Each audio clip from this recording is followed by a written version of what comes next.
There's a movement in cities across the country to raise the minimum wage to $15 per hour.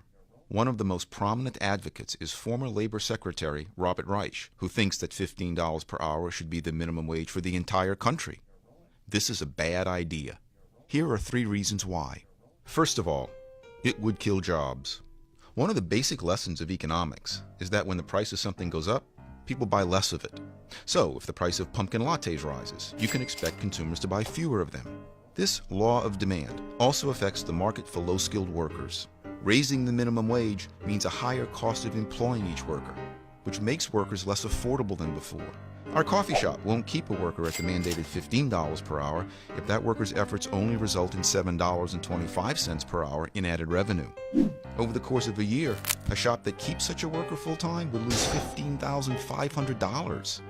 So instead, it will eliminate that job. And evidence shows that employers in fact do respond in this way to minimum wage hikes.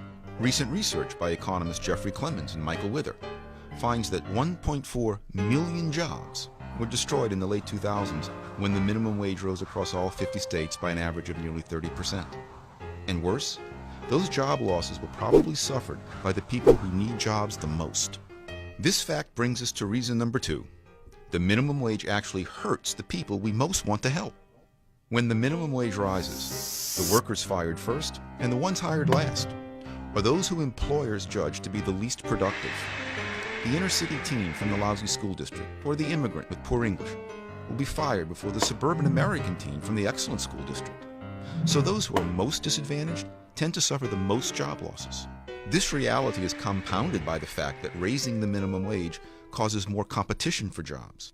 A supermarket job that once paid $8 per hour draws more applicants when it pays $15 per hour.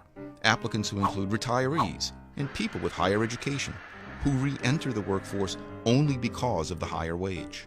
Because these people often have more skills, they squeeze out immigrants and those from disadvantaged backgrounds who are likely more desperate for the jobs and certainly more desperate to gain job experience. The third reason is that minimum wage hikes aren't necessary to give deserving workers raises.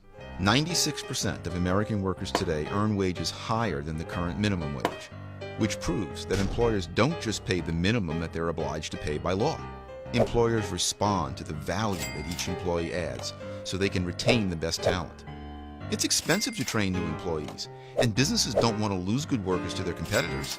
So they raise worker pay voluntarily as employees gain more skills and experience.